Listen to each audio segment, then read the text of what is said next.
दर्द उठे कमरिया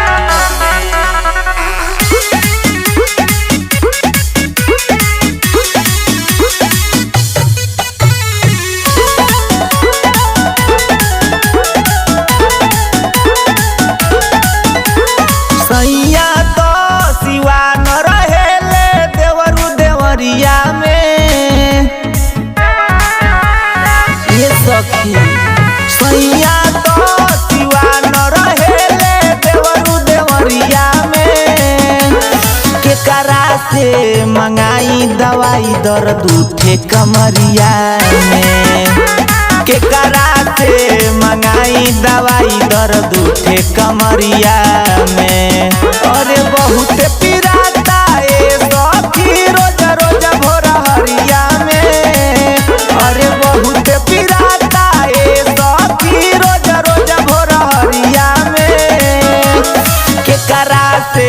मंगाई दवाई दर्द उठे कमरिया में केकरा से मंगाई दवाई दर्द उठे कमरिया में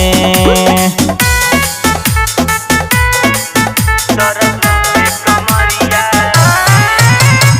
Music by Jacob Diva.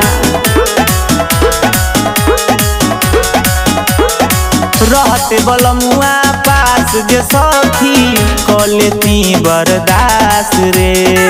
बिना मरद के कैसे रहल जाला आज होता एहसास रे रहते बलमुआ पास जे सखी कलेती बर्दाश्त रे बिना मरद के कैसे रहल जाला आज होता एहसास रे मन के लुभैले बानी तकिया धके कमरिया में मन के लुभैले बानी तकिया धके कमरिया में केकरा से मंगाई दवाई दर्द उठे कमरिया में केकरा से मंगाई दवाई दर्द उठे कमरिया में दर्द उठे कमरिया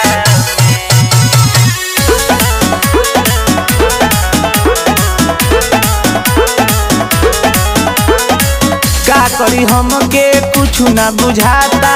सुझता न कवनो राह रे हर से दर्द जातो न बाटे रोज भरतानी हम आह रे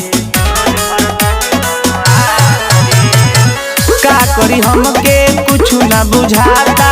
सुझता न कवनो राह रे हर से दर्द जातो न बाटे रोज भरतानी हम आह रे मिले सुकून मुकेश बिहारी पिया छोटू के सरिया में मिले सुकून मुकेश बिहारी पिया छोटू के सरिया में